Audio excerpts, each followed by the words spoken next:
अस्सलाम वालेकुम। City public library मस्जिद शागुल सदर बाज़ार दिल्ली से मैं मोहम्मद जावेद एक मरतबा फिर आपकी खिदमत में हाज़िर हूँ। कुछ लोगों के सवालात थे, पहले उनका जवाब देते हैं। जो ये आपको मुजाहिदीन के बारे में या उनके हयात या उनकी तहरीक के आज़ादी में उनके रोल के बारे में आपको बताया जा रहा है, वो एक किताब हमारे पास मौजूद है लाइब्रेरी में, जिसका नाम है मुस्लिम मुजाहिदीन आज़ादी और तहरीक आज़ादी में इनकी खिदमत। एक तो ये हमने वाज़ेह कर दिया। दूसरी बात ये थी कि जो लोगों के सवालात आए थे उसमें एक डिमांड ये भी थी कि अगर पीडीएफ फॉर्म है तो आप पीडीएफ में हमें भेज दें। तो यहाँ मैं आपको बताना चाहता हूँ कि पीडीएफ में हमारे पास ये बुक मौजूद नहीं है, ये फ़िज़िकल है जो लाइब्रेरी में मौजूद है, जिसको मौलाना उबैदुर रहमान साहब ने लिखा हुआ है। तो आइए हम शुरुआत करते हैं आज के अपने दूसरे मुजाहिद जो कि मौलाना बरकतुल्लाह भोपाली साहब हैं, उनके बारे में हम आपको ये तहरीर पढ़ करके या जो स्टोरी उनकी लिखी हुई है वो पढ़ करके सुनाते हैं। बिस्मिल्लाहिर्रहमानिर्रहीम। मौलाना बरकतुल्लाह भोपाली इन शोहरा आफाक शख्सियात में से हैं जो न सिर्फ हिंदुस्तान की तहरीक आज़ादी के सफ़े अव्वल के कायदीन में से थे, बल्कि पूरी दुनिया में बरतानवी साम्राज्य और इस्तेमारी ताकतों के ख़िलाफ़ एक नुमाइंदा हैसियत के हामिल थे। वो काबुल में कायम होने वाली हिंदुस्तान की पहली जिला वतन हुकूमत के वज़ीर आज़म थे। महाराजा महेंद्र प्रताप सिंह इस जिला वतन हुकूमत के सदर थे, जबकि मौलाना उबैदुल्लाह सिंधी हुकूमत के वज़ीर दाखिला थे। इस जिला वतन हुकूमत ने एक मामूली सी फ़ौज भी इकट्ठा कर ली थी और 5 साला मुद्दत में जब तक ये हुकूमत ज़िंदा रही, इसको कई आलमी हुकूमतों का ताउन मिला। बरतानवी हुकूमत के दबाव में आकर अफ़गानी हुकूमत ने बिल आखिर हिंदुस्तान की पहली जिला वतन हुकूमत को ख़त्म कर दिया। मौलाना बरकतुल्लाह भोपाली का पूरा नाम अब्दुल हफीज़ मोहम्मद बरकतुल्लाह था। 7 जून 1854 को इनकी पैदाइश हुई। ये शेखुल हिंद मौलाना महमूदुल हसन के दस्तरास्त और तहरीक आज़ादी के अहम तरीन रहनुमा थे। डर और खौफ इनके पास कभी फटका भी नहीं। वो हमेशा अंग्रेज़ों और दूसरी इस्तेमारी ताकतों की आंखों का कांटा बने रहे। इनकी आला हौसलगी और हिम्मत के बग़ैर अफ़गान में हिंदुस्तान की जिला वतन हुकूमत महज ख्वाह ही रह जाती। वो पैदाइशी इनकलाबी थे और नज़्म व ज़ब्त को कायम रखने में अपनी मिसाल आप थे। नज़्म व ज़ब्त के मामले में इनकी सख्त गिरी शायद इनके वालिद का फैज़ रहा हो, जो पुलिस अफसर थे। हिंदुस्तान की जंग आज़ादी में इनका रोल इस कदर बड़ा और अहम है कि कई किताबें भी इसके लिए काफ़ी नहीं होंगी। 1922 में शेखुल हिंद मौलाना महमूदुल हसन की क़यादत में काम करते रहे और इसके बाद इसका क़यादत का बोझ इनके कंधों पर आ गया। हिंदुस्तान छोड़कर जिला वतन हुकूमत कायम करने के बाद वो पूरी दुनिया को साम्राज्यी ताकतों के ख़िलाफ़ मुत्तहिद करने की कोशिश करते रहे। तकरीबन हर अहम दारुल हुकूमत में इन्होंने क़याम किया और जहाँ जहाँ भी गए लोगों की सलाहियतों और इल्म फ़ज़ल का लोहा मानते गए।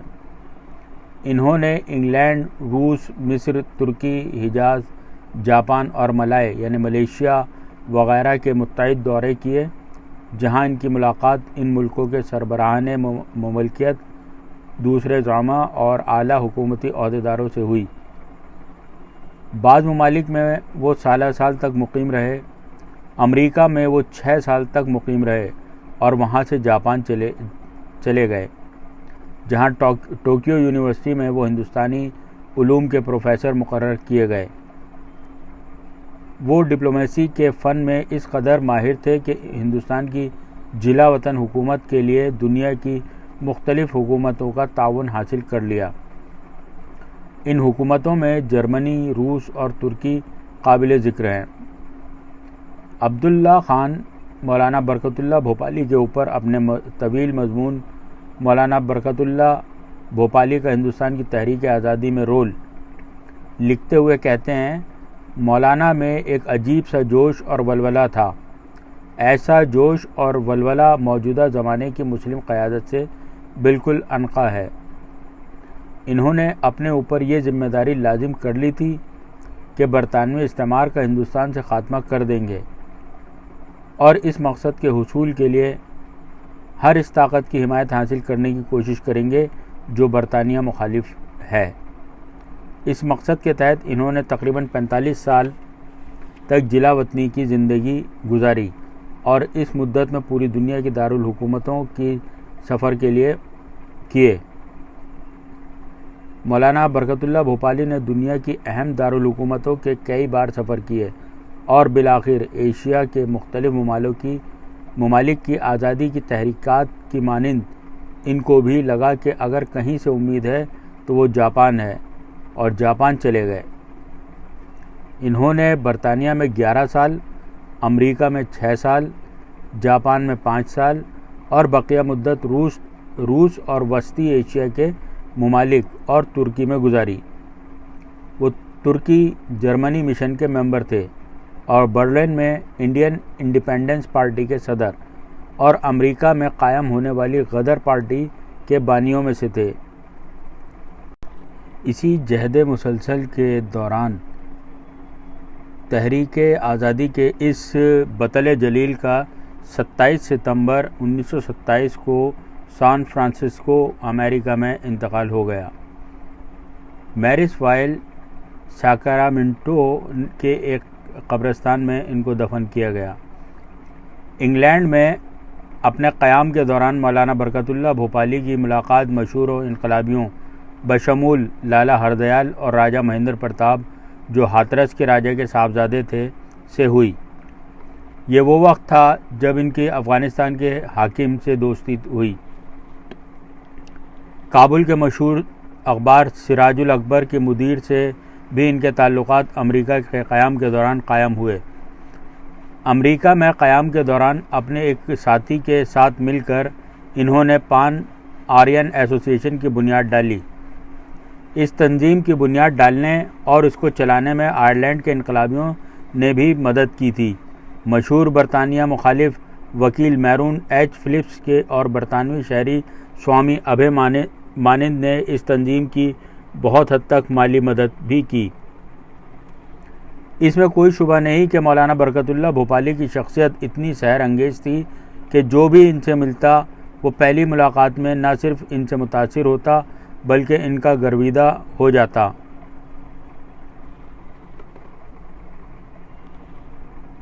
बीसवीं सदी के दूसरी दहाई में लोग इनको एक महरुल अक़ूल शख्सियत समझने लगे। इनके अल्फाज में वज़न होता था और पूरी दुनिया में इनकी तकारीर मुकम्मल खामोशी के साथ सुनी जाती थीं। यूरोपीय इस्तेमारी ताकतों में इनके क़याम ने इनको इन ममालिक की पॉलिसियों का जो फ़हम दिया वो दूसरे आलमी साम्राज्य मुखालिफ रहनुमाओं के मुकाबले में बहुत ज़्यादा था। जापान, जो इस वक्त दुनिया की उभरती हुई ताकत था, वहाँ के क़याम से मौलाना बरकतुल्लाह भोपाली को इस बात का इदराक हुआ कि किस तरह जापान तालीमी और समाजी तब्दीली लाकर इस्तेमारी ताकतों के ख़िलाफ़ एक ताकतवर चैलेंज बनकर सामने आया है और ये कि किस तरह ज़मीनी तब्दीलियों को पैदा किया जा सकता है। अपनी शोहरा आफाक किताब from the ruins of empire में पंकज मिश्रा कहते हैं, टैगोर की 1916 में आमद से कबल एक जोशीले हिंदुस्तानी ने जापान को अपना वतन बना लिया था। ये इन लोगों में से थे जो मुख्तलिफ ममालिक यानी एशियन से जापान आए थे ताकि इनके मॉडर्नाइजेशन के राज को जान लें। एक हिंदुस्तानी मुसलमान मौलवी बरकतुल्लाह भोपाली ने जापान में एक मैगज़ीन द इंडियन सोशियोलॉजिस्ट शुरू की। फिर 1910 में इन्होंने अब्दुल रशीद इब्राहिम के मशहूर अंग्रेज़ी महानामा द इस्लामिक फ्रेटर्निटी को दोबारा शुरू किया जो बंद हो चुका था। इस महाना को जापानी हुकूमत ने बरतानवी हुकूमत के दबाव में बंद कर दिया था। मौलवी बरकतुल्लाह भोपाली ने इस रिसाले को बिल्कुल अंग्रेज़ साम्राज्य मुखालिफ मुहिम में तब्दील कर दिया। इन्होंने मशहूर जापानी पान एशियन मुफक्किर ओकावा शमोई के लिए भी लिखना शुरू किया। शमोई जापान के सबसे अहम मुफक्किरीन में एक हैं। लेकिन हैरत की बात है तो यह है कि जापानियों के बरखिलाफ़ जिन्होंने समाज में बुनियादी तब्दीलियां पैदा की, वो हिंदुस्तान में ऐसी कोई कोशिश नहीं कर सके जिससे हिंदुस्तानियों में बिलउमूम और मुसलमानों में बिलखुसूस तालीमी और समाजी बेदारी आ सके। हो सकता है कि इन्होंने ये सोचा कि आवाम को तब्दील करने के बजाय ज़ामा को तब्दील करने से ज़्यादा बेहतर नताइज सामने आ सकते हैं। लेकिन जमालुद्दीन अफ़गानी ने बाद में अपनी पुरानी फ़िक्र पर अफसोस किया और कहा कि हुक्मरानों को तब्दील करने के बजाय इनको आम किसानों, तलबा, तज्जार और दूसरे आम लोगों में कोशिश करनी चाहिए थी। मौलाना बरकतुल्लाह भोपाली को जापानी हुक्मरानों की तरह ये इख्तियार भी नहीं था कि वो आम लोगों में इस तरह का बुनियादी काम कर सकें। अंग्रेज़ इनकी जान के बदतरीन दुश्मन थे। हिंदुस्तान में कहीं भी इनकी जान महफूज नहीं थी। मौलाना बरकतुल्लाह भोपाली हिंदू मुस्लिम इत्तेहाद के ज़बरदस्त मुईद थे और इनको यकीन था कि दोनों के इत्तेहाद के बग़ैर बर-ए-सग़ीर में कोई अहम तब्दीली रूनुमा होना मुमकिन ही नहीं। जज़ाकल्लाह।